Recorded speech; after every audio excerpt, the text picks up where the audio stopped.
Blinspot Season 2, Episode 4, If Beth.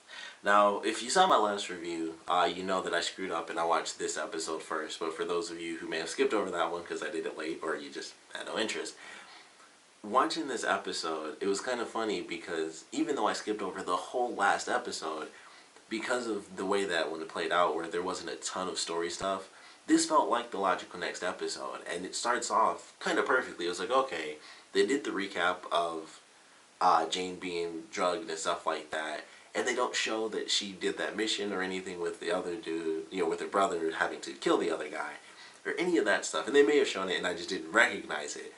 But they go through the recap and I'm like, okay.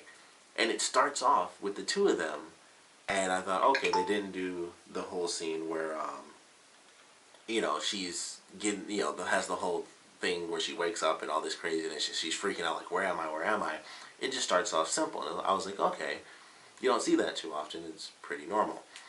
And, they start off at this lake, it's just the two of them, and I thought, oh, this is where he took her. It was a weird way to do it, is what I was thinking initially. It's a weird way to do it, to drug her and take her to this location, but maybe he felt that that's what he, had to do. So I thought that was interesting. I was like, that's kind of an interesting way to start off the episode. I thought it was weird that he would have to drug her and stuff. And he explains the story of this lake and everything like that. And he's like, I brought you here because you need to get mad again. You need to realize how bad things truly are and what things have been covered up and how the news didn't explain some of the worst elements of things that happen to people that they could have stopped, And I was like, all right, I like this. I thought that was a cool, calm way to do it compared to what actually happened when she was kidnapped. And then a lot of the other stuff kind of seemed to really fit in line, like the stuff with Reed. The flashback just went straight to the other episode. And I didn't even pay attention to this when I was watching it. But when he goes to see the psychiatrist, he mentions, like, you asked me before about repressed memories and stuff. And I didn't even note, like, I don't remember him doing that. I just was watching it like an idiot, like, he did, he sure did.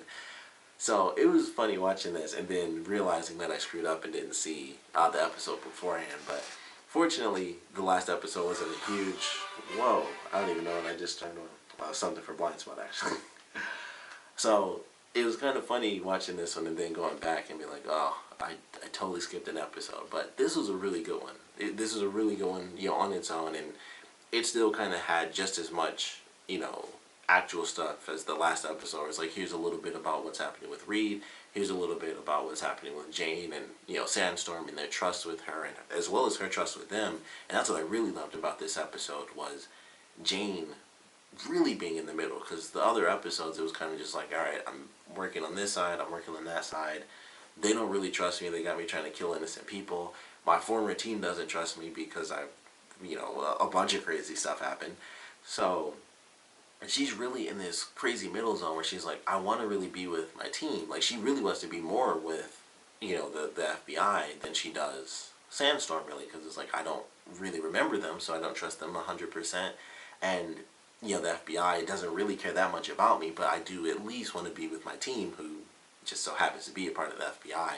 So I like that story. I really love that about her character in this episode, where she gets this really emotional story from her mother where it's like, this is what happened to me, and I used to live in this area with this lake, and it killed my entire family off, and I barely survived, and they took my ovaries so I couldn't have children. And that's how, when I found you, that's why I became so attached, because the two of you are truly like my children. So she got a really a really serious story about why things are so important as to what Sandstorm is doing, why it's so crucial that they do these horrible things for the right reasons, at least in their mind, because they kill like a ton of innocent people all the freaking time, and it's like, whatever. But I like the way that it played out. I really enjoyed her story in this episode, and Reed's story I thought was pretty good too. And Zapata's still looking out for him. She, it's not really Sixth Sense at this point. It's just, she knows what the deal is now. But she's looking out for him, and she goes to his apartment, and his buddy's there, who he has kind of really been super messed up, because he mentions early on, he's like, yeah, I was drinking and my girlfriend got mad and kicked me out, can I stay here? And so Reed lets him, and then of course when Zapata shows up, he's about to do heroin, and it's like, man, he, the reason, I mean, if we know the reason why he's so messed up like that is because of what happened to him as a child. And it's just like, man, I kind of want to be mad at him, but I can't. Even though Reed's in this crappy situation now because, his buddy has told him, like, you were there too. Like, what the heck, why don't you testify? So there's just a lot going on there. And I don't know if, I assume we'll still see his friend at some point, and maybe Reed will try to convince him to join them, since if Reed does actually end up remembering, or if he doesn't end up killing this dude, because when things started to get crazy, I was like, I don't know where they're taking him, but I think it's going to get real dark. And they sure showed how dark it might be getting towards the end of this episode, where he's just sitting in that car, and he sees him, and I thought he was going to get out just in this episode alone, but he at least holds off, so I don't know if we should expect that for the next one, or, what the deal is, but I was a little worried. I was like, man, he's been in some crazy stuff before, but the blackmail thing, but this is, I don't even know what this is. It's just crazy. I don't know what to expect, but I am excited to see where they take it for sure. I hope he doesn't, because he's one of the main characters, I don't think it'll be so crazy as to where he'll actually kill the guy and, like, get arrested and all this other insanity, but it's gonna get nuts, for sure. I'm sure he'll probably attack him. It probably won't be to the point where he kills the guy or even wounds him. He just might, like, push him up against the wall, and it's like, whoa, you can't do that, but he won't, get arrested or anything. But, excuse me, I don't know. I enjoyed that scene. It kind of scared me a little. Like, I don't know what he's going to do, but he's in such a, honestly, he's in such a deadly position right now. It's hard to tell which way this is going to go. So I'm all in at this point as to what they're going to do with his character, how dark it's going to get. And I assume Zapata will be there to kind of pull him back, because that's kind of what she does with him. Like, that's kind of their dynamic. They make their little jokes, and whenever he's got something wrong, she's the one there to, really help him out. So I'm sure that's what will end up happening. I don't know, and I've thought of this lately because of the way she's always there helping him. I don't know if they're kind of leaning towards them being in a relationship or what the deal is, but I always thought, like, man, she's always helping him so much. It's like that best friend that you never realize is, like, the right person or something. That's how I feel about the two of them, because she's always there, and she's already got the sixth sense, like, oh, he's in trouble or something. So she's always there helping him out, or at least trying to help him out. He's always obviously pushing everybody away. But I don't know. I don't know if they're going to end up pushing towards that. Maybe in a couple more seasons they'll just let it happen. Something else will happen, and she'll just be like, look, I'm always helping you. We should just be together. But I'm sure she'll be the one to end up helping him ultimately. But this is a fun episode. Watching just this crazy descent that he's going through, and watching Jane have to deal with kind of having all these people, but no one that really cares for her too much. I thought that was a good dynamic. And then the case itself I thought was great. It starts off, it's kind of like with episode 2, where it's like, it starts off one way, and then it's like, oh man, this person's actually innocent. They're throwing all these crazy twists in, and we find out this woman has been basically wiped from the system, where it's like she was actually doing her job, and then someone else betrayed her, and so now she's been kind of exiled from the country pretty much. It's like, oh, she's just a horrible person. So it was crazy going through this, and this dude ends up killing, or he sets it up at least, where he ends up killing her husband, and she assumes that they actually killed her daughter as well when she tried to reach out to her family. And it turns out that her daughter is still alive and well, and this dude actually kidnapped her daughter because he found out that the girl was actually his daughter. So it was a crazy freaking story for this episode, where it's like they're trying to find this woman, and she's like, she killed the 2 people in the thing, in the gala and everything like that. And also, that's where they introduced the guy that gave Jane the card. I feel like he'll come back at some point, because she talked to him about the water and everything. He was like, oh yeah, like, it's worse than even what you heard. So I feel like he might come back into play, because I feel like she might get some more stories, and he might actually have some extra information, because he only showed up in the beginning, but because of the card thing, I assume he'll show up in a future episode, because he wasn't anywhere else in this episode. He was just in that gala portion, and then he was kind of gone. So I assume he'll be showing up later this season as well. But that whole gala section I thought was pretty cool. Like, they go through, and Patterson, it was funny. I thought, they were all dressed up and stuff. And then she opens up the thing, and I'm like, dang, it's just a little pad and everything so she can, like, hack through the building. which I thought was also really cool when they start off and it's like, yeah, this dude was selling basically video games that perfectly detail all of these government locations. I thought that was just a very unique idea. I was like, oh, that's really interesting and stuff. And they say, the number of guards, the type of weapons they have, police and stuff, actual procedures are put into these mods, as he was calling them. I was like, that's actually like an evil genius type of thing. And this guy actually doesn't show up at all until the very end of the episode. And I'm excited to see what they do with that. Clearly, based on his skills, he can do some interesting stuff. And I don't know how good or how bad it's going to be. As usual, anything secretive, there's always the element of, this is going to go wrong. So I don't know really what to expect from it, but I'm excited to see where that goes, because clearly with him actually being like the first person they talked about, like, yes, this ties to this dude and this is what he did, and then he doesn't show up until one of the last scenes in the episode.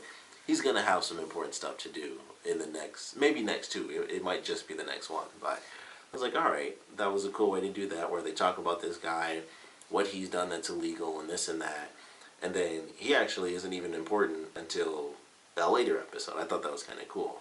Excuse me.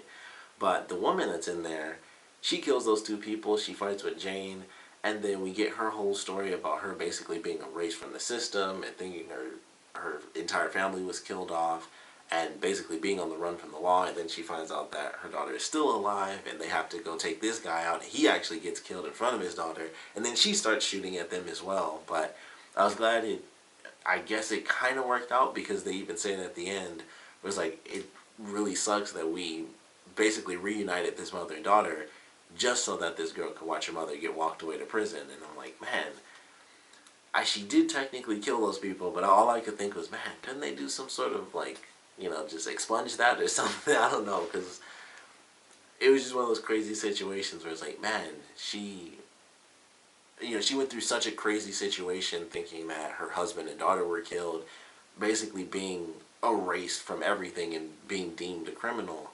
It was just crazy. I was like, wow, they can't figure something out with that. Like, she shouldn't have killed those, legally speaking, she shouldn't have killed those people, but, they were horrible people, I guess. I don't know, that's some vigilante stuff, I guess, so it still doesn't really count. But I was just thinking, like, man, that really sucks that there's no way to work around that. But it's like, yeah, she killed those two people, and of course, because she didn't think she had any reason not to kill them. Like, if it was to threaten them or something, she probably would have done that instead of just flat out killing them if she'd known her daughter was alive. So it's one of those crazy situations where it was because she thought her husband and daughter were already gone that she kind of went that far with it. Because I'm sure anyone who thought, I could threaten this person rather than kill them, and they put my name on record and everything's found out, and I get my daughter back, she would have done that for sure. But it was like, man, that really does suck. Like, all this time, and I think they mentioned it was years that she'd been away, and she finally came back into the country after years of being labeled a terrorist, and then being outed to the terrorists by the people that outed or sent her away and forced her to wipe her ID to make her seem like a terrorist to her own country. Then they outed her to the actual terrorists so that she had literally nowhere to go. She was stuck there already. And then it's like, well, I gotta come back to the country and kill these people now. So, really crazy story that was actually very enjoyable to watch. And then, kind of like I said, it's kind of a bittersweet sort of ending where she realizes her daughter's actually alive, and that, she can at least be visited by her daughter. But then she sent, for killing those two people, she is just instantly sent right off to prison. So it was just a crazy way to end the big story for the episode. But I certainly enjoyed it. Like I said, I really enjoyed some of the side stuff for our characters. Specifically, it was really Jane and Reed in this episode. But they don't shy away from giving Weller the spotlight for that final scene where it's like, oh yeah, they go through some stuff. It's like, of course I was a big part of the mission. My name is tattooed on Jane's back. They used the Taylor Shaw thing against me. I know I was a big part of their plans. And then we get this super old tape that looked like it was him, like, graduating high school. I think he was in uniform. I'm trying to remember what he was dressed like. So I think it was him, from some academy or, whatever. And Nas is like, yeah, they've been watching you for like the past 20 years or something insane like that. And I don't know what the heck that means. Like, I mean, that just shows how old this organization is, for one. And it kind of makes me assume that it started basically as soon, I can't think of her name right now, Shepard, as soon as Shepard basically lost her brother, it's almost like as soon as that happened, boom, I want to start this organization and take out all this craziness. So that's why they have situations where they have tons and tons of C4 and all sorts of crazy crap like that. So I don't really know what to expect. Honestly, I mean, I don't know where they could possibly be taking that, where it's like, yeah, we've been watching him for decades now. I really don't know. Like I said, the Taylor Shaw thing, maybe they just knew that's something that we can use, so let's try to follow this person. Let's just keep it simple. We'll follow this person. We'll see how everything plays out. There could easily be other people like that, and by the time they got to finalizing their actual plan, it's like, all right, the Weller thing, just like these other people that we might not know about yet, that paid off. So let's go with that. He's actually in with the FBI. These other people might not have as high of power. They might not have such a great position. He is in the FBI. At this point now, he's like the chief director or whatever the position they had. Which I wanted to bring this up. Where the heck is the other dude who was in like the season finale and the premiere? He was in like that one scene in the premiere when they were like, oh, they're spies or whatever. That dude has not shown up. I think I mentioned that in episode 2. Like, oh, he's kind of missing. He didn't show up in the last episode, and he didn't show up in this one either. So I don't know what the deal is there, but he's not there. I thought his point was to come in and be like, hey, you're the... I mean, maybe, I guess he did his job, because the whole thing was to test who was going to be the new director, and, Weller got it, so I guess there's no reason for him to be there, but the fact that they had him during that ending sequence in the premiere where it's like, oh, we have our spy, so they showed like all the characters and he was one of them, it seems weird to me now that it's been, 3 episodes since then, and he was hardly even in the premiere, but it's been 3 episodes since then, and that dude has not shown up, so I thought that was weird. I know I instantly went on a tangent, but every episode I watch, I'm like, alright, I see Weller doing this and doing that, and I don't see this dude. It almost seemed weird to even have him in the premiere to me, as the possibility that he could be a spy. And maybe that's the point, is that we're supposed to forget he was in that little scene at the end of the premiere, and then he comes back and it's like, yeah, I was the spy the whole time. I don't know.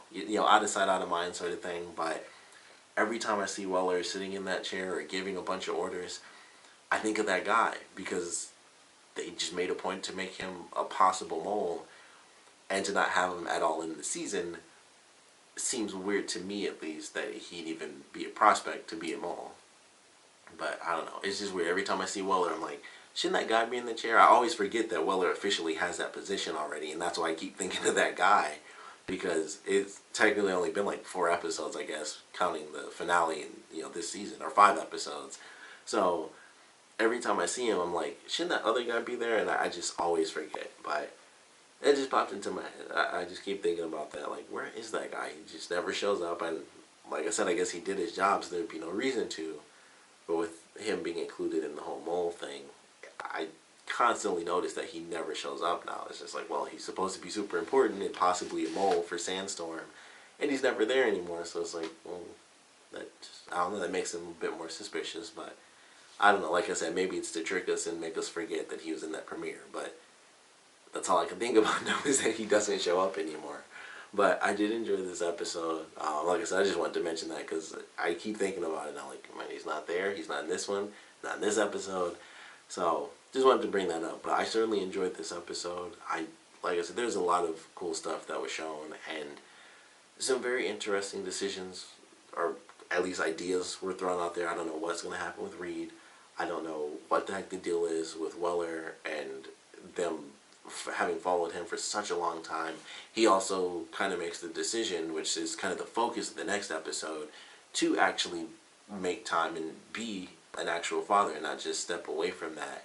So, I mean, they showed it all in the promo, so I assume normally when they do those sort of edits and it's like, oh, it's sad and the the mother of his child was shot and there's blood on Jane's hand. It's like, that's totally, those are two separate scenes. She's probably fine. That's probably like in the first 10 minutes she gets shot and it's like, it's okay. So I don't think that they actually do that. I hope not, because that would really suck. Even though, they probably wouldn't do the whole baby thing until like the actual next season. That would still suck if they actually, this woman had a miscarriage because the baby was shot while she was, in the line of duty. But I have to see how they, play with that idea. I just assume this will be the first really big scare, and someone else will be shot. It'll probably someone totally random. It could easily be an innocent person, and Jane couldn't save them, and that's why she cried, because she cares about people. So I feel like it's not going to end up being his child. He's not going to have to worry about losing either of them. I think they'll both be fine, personally speaking. But could be wrong. We'll have to wait and see. But like I said, I did enjoy this episode. Lots of darker ideas and crazier mysteries, thrown into this one. But I certainly enjoyed it. Of course, definitely want to know what you guys thought about it. So please comment below. Let me know your favorite parts, least favorite parts. And I would love to know your theories as to why Sandstorm was looking into Weller for such a long time. I mean, like I said, the Taylor Shaw thing, considering what they do and the whole tattoo stuff and everything like that, it wouldn't surprise me if it was just like, yeah, he just happened to work out and he had the most power, so that's why we used him. But with the things we've seen them do and all the information they have and the stuff that they know, I would not be surprised at all if they got some sort of information about Sandstorm and it's like, oh, yeah, there's like a dozen other people that we were following since they were 10. They just didn't pan out. Like, this dude became a street cop, or this dude became a chef or something. But you went to the FBI, and so that's why we utilized you instead of these other, like, 10 candidates or whatever. So I wouldn't be surprised if it came out as simple as an explanation as that, because that seems like the sort of crazy stuff they would do. But I would love to know your theories as to why they've been following him for so long. And of course, I want to know what you guys thought about the episode in general, so please comment below, let me know, and thanks for watching.